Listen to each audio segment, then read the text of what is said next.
何がいいかな。ジュースとお茶と。Well, according to the girls who cameoed in your first episode, there can only be one choice. Gapao Rice. Now, I guess it was only appropriate for a show like this that our final episode was gonna be a beach episode with Enomida again, all expenses paid trip to the beach from Venalita, which I'm sure has no strings attached at all. Though, on that note, Kiwi tried to dress up Utena in a certain bikini that we can't really show, so we'll just say Borat swimsuit. You can put two and two together. Fortunately, she had honestly a much cuter, conservative One Piece, which is more than I could say for Korisu, who was on the opposite end of the spectrum. I mean, I guess it keeps in theme with her whole Alice in Wonderland motif in that she's wearing something from Victorian times, but... Is it 1750?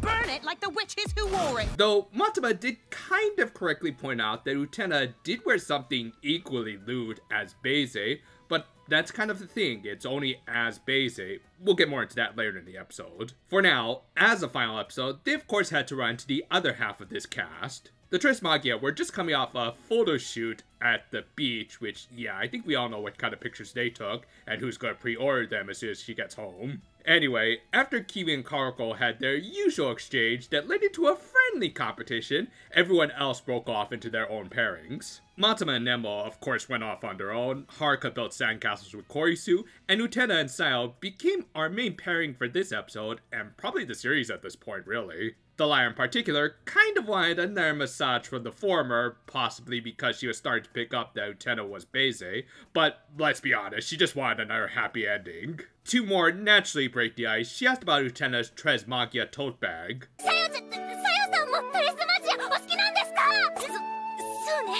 Yeah, after all, you really can't hate yourself. Or can you?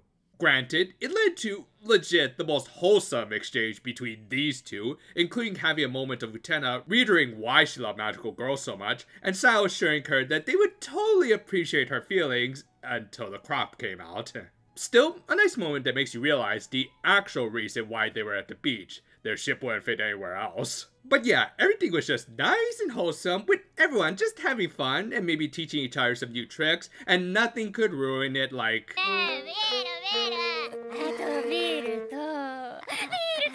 Oh look, drunk Karens on the beach. Must be a date ending in Y here in Hawaii.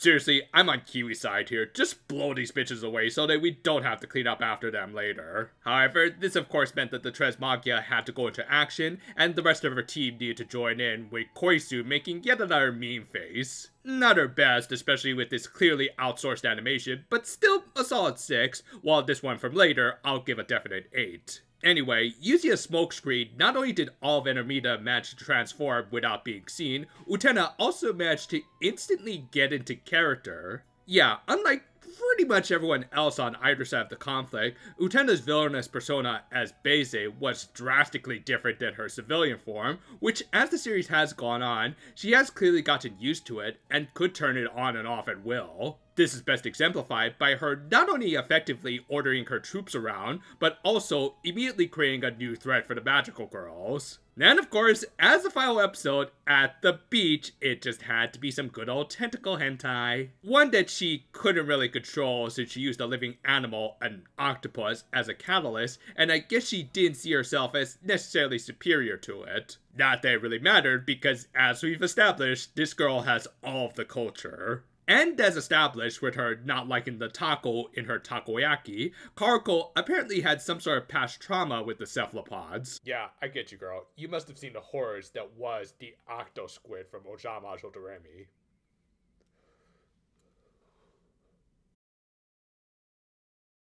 However, rather cleverly, they didn't show Sayo actually being tortured throughout this whole sequence, hinting that she was working her way out, and actually succeeded in doing so, and aside from her and Utena, everyone else was KO'd and being collected by Korisu in probably my favorite gag of this episode, as it even interrupted them using the opening song for the final battle. Yeah, I usually really love it when they do this trope in anime, but I also do appreciate when they just have fun with it between this and, ironically, the other quote-unquote torture anime of this season.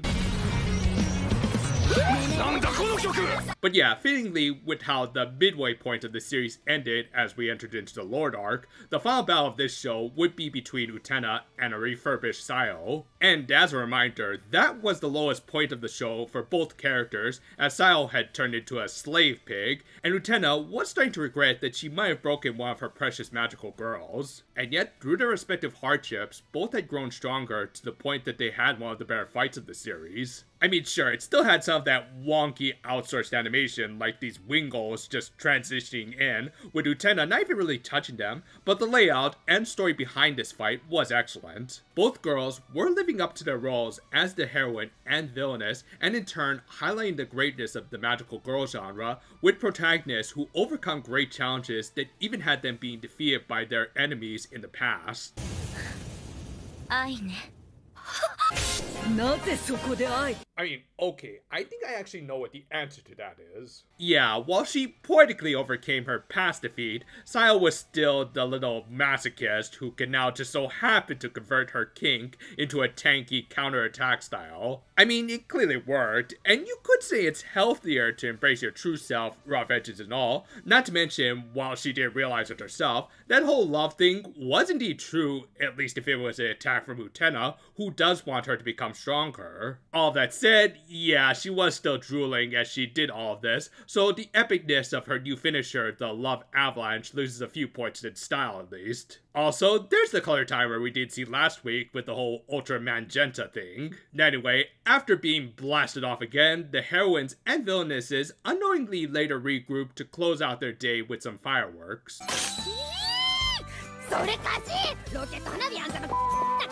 Again, I think you just find some drunk idiots on this beach who will be willing to pay you for that. Oh look, some takers.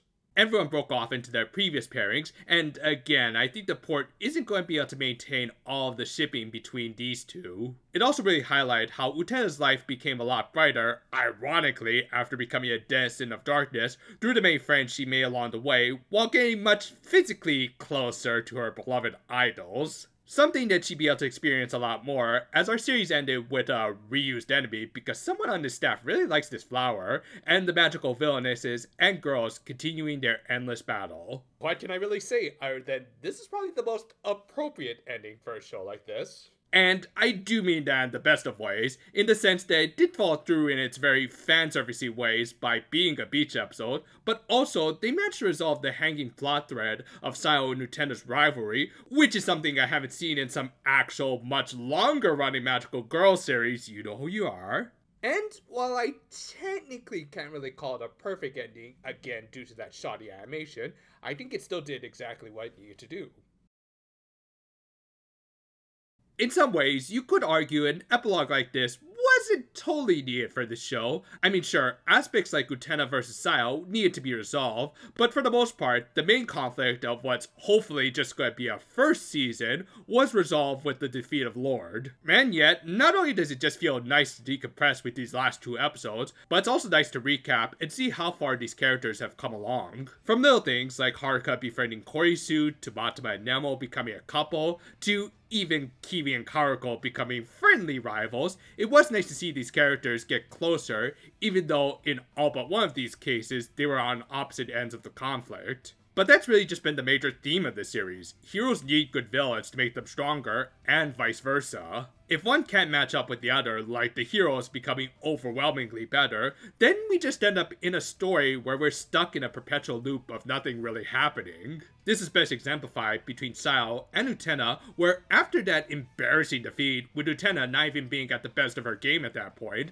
Sayo was able to come back stronger than ever, both to our, and definitely to Utena's excitement. It's a classic comeback story that we do love to see in our magical girl anime, which of all things, this NSFW parody actually highlighted better than some official material these days. Hell, even in this final episode, they just fully embraced every stereotype anime is mocked for between the beach and the tentacle hentai. And yet, I would say the show has proven to be a lot more than just that. We've had some great and hilarious characters, okay-ish action, I mean I'll still take it over nothing, and again some surprising surprisingly deep explorations of what it means to be a magical girl and the important role their antagonists play. Utena started off the series as just a lonely magical girl fan, and yet not only was she unknowingly getting closer to her beloved idols, but she also managed to make a brand new circle of friends who, while not exactly holding the exact same interests, were willing to stay by her side through a common enough goal, and just generally wanting to understand each other better, maybe a little too much in some cases. Regardless, I overall really enjoyed covering the show, and am really hoping it gets another season in spite of the author's health issues. Because I do think we need more magical girl shows like this. No, I'm not saying it should be the norm, but we do need shows like this to remind us why we do indeed gush over magical girls. Just like Utena, we should want to see this genre get even better with more creative ideas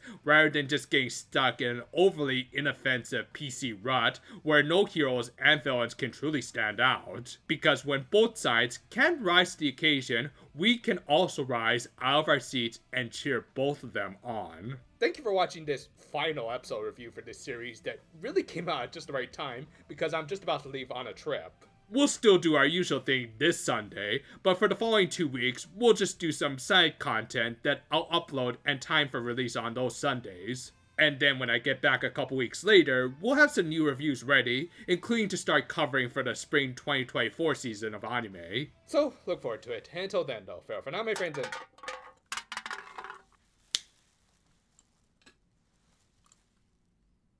this beach really needs to start enforcing some alcohol limits.